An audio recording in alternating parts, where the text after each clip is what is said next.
తెలంగాణ లోక్సభ ఎన్నికల్లో 14 సీట్లలో గెలిపే లక్ష్యంగా సీఎం రేవంత్ రెడ్డి పావులు కదుపుతున్నారు. అయితే క్షేత్రస్థాయిలో మాత్రం పరిస్థితులు హస్తం పార్టీకి అనుకూలంగా కనిపించడం లేదు. సీఎం రేవంత్ ఏరుకోరి తెచ్చుకున్న అభ్యర్థులే తీవ్ర వ్యతిరేకత ఎదుర్కొంటున్నారు. తాజాగా సునీల్ కొనుగోలు టీం ఇచ్చిన నివేదిక కాంగ్రెస్ పార్టీని షేక్ చేస్తుందని తెలుస్తుంది. పక్కాగా గెలుస్తామని రేవంత్ రెడ్డి ధీమాగా ఉన్న చేవెళ్ల నియోజకవర్గంలో కాంగ్రెస్ కు గడ్డు పరిస్థితులు కనిపిస్తున్నాయని సర్వేలో తేలింది. కాంగ్రెస్ ఎంపీ అభ్యర్థి రంజిత్ రెడ్డి బాగా వెనుకబడి ఉన్నారని తెలుస్తుంది.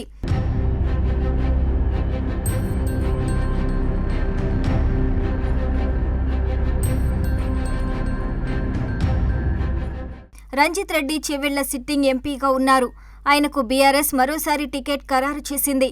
అయితే కారు పార్టీ టికెట్ను కాదని కాంగ్రెస్లో చేరారు రంజిత్ రెడ్డి. దీంతో ఆయనకు ఎంపీ టికెట్ ఇప్పించారు రేవంత్ రెడ్డి. ఇదే ఇప్పుడు కాంగ్రెస్ కు సమస్యగా మారింది. చేవెళ్ల లోక్సభ సీటు హామీతోనే కాంగ్రెస్లో చేరారు మాజీ మంత్రి పట్నం మహేందర్ రెడ్డి. సునీతా మహేందర్ రెడ్డికి చేవెళ్ల టికెట్ ఖరారైందనే వార్తలు వచ్చాయి. రంజిత్ రెడ్డి పార్టీలో చేరటంతో సునీతను కాదని రంజిత్ రెడ్డికి కాంగ్రెస్ టికెట్ ఇచ్చింది. దీంతో మహేందర్ రెడ్డి గుర్రుగా ఉన్నారని తెలుస్తుంది. సునీతకు మల్కాజ్గిరి టికెట్ ఇచ్చినా అక్కడ సానుకూలంగా లేకపోవడంతో మహేందర్ రెడ్డి అసంతృప్తిగా ఉన్నట్లు కనిపిస్తుంది. తమకు రావాల్సిన చేవెళ్ల టికెట్ను రంజిత్ రెడ్డి ఎగరేసుకుపోయారనే ఆగ్రహంలో మహేందర్ రెడ్డి ఉన్నారంటున్నారు. చేవెళ్ల పరిధిలో మహేందర్ రెడ్డికి పట్టు ఉండగా ఆయన వర్గం ఇప్పుడు రంజిత్ రెడ్డికి సహకరించడం లేదని కాంగ్రెస్ వర్గాలే చెప్తున్నాయి.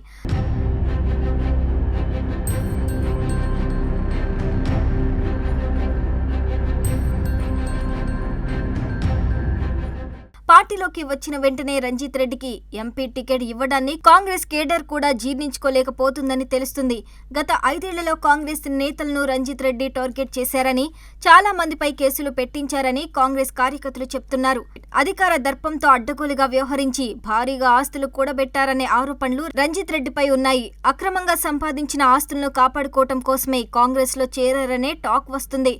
పైరవీలు దందాలు తప్ప ప్రజలను పట్టించుకొని రంజిత్ రెడ్డితో పార్టీకి నష్టమేనని కాంగ్రెస్ నేతలు చెబుతున్నారు.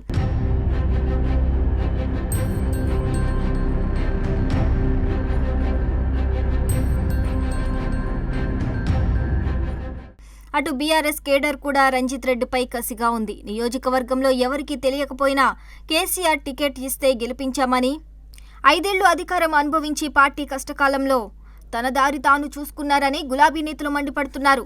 చేవెళ్ల సభలో కేసీఆర్ కూడా రంజిత్ రెడ్డిని టార్గెట్ చేశారు. పైరవీలు దందాల కోసమే పార్టీ మారారని ధ్వజమెత్తారు. నేనే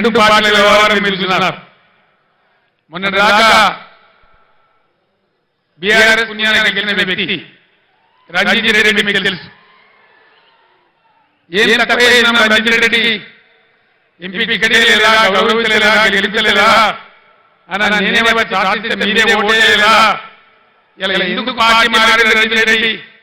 దేనికోసం మారాడు? ఆయన పొద్దుతిరుగుడు పువ్వా? అధికారాన్ని తిరుగుతాడా? దయచేసి ఆలోచన చేయాలి. ఈ ఇద్దరు వ్యక్తులు కూడా ఎవరికి తెలిసిన వాళ్ళు కాదు. బీజేపీ తరఫున ఎవరైనా కానీ ఇలా కాంగ్రెస్ కానీ ఏ కారణంగా రంజిత్ రెడ్డి ఎందుకు పోయాడు? ఎందుకు పోయింది? అధికారాల కోసమా, పదవుల కోసమా, పైరవీల కోసమా?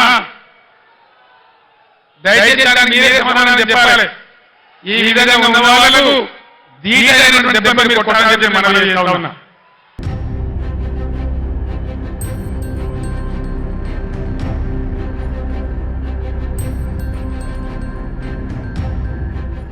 కాంగ్రెస్ కేడర్ సహకరించకపోవడం, మహేందర్ రెడ్డి వర్గం వ్యతిరేకంగా పనిచేస్తుండటంతో రంజిత్ రెడ్డి ప్రచారం కూడా ముందుకు సాగడం లేదు. ఇలా ఓడించేందుకు బీఆర్ఎస్ కసిగా ఉండటం, కాంగ్రెస్ కేడర్ పట్టించుకోకపోవడంతో చేవెళ్లలో రంజిత్ రెడ్డి పరిస్థితి దారుణంగా తయారైందంటున్నారు. ఇది ఇలాగే కొనసాగితే ఆయనకు 3వ స్థానమేనని రాజకీయ విశ్లేషకులు చెబుతున్నారు.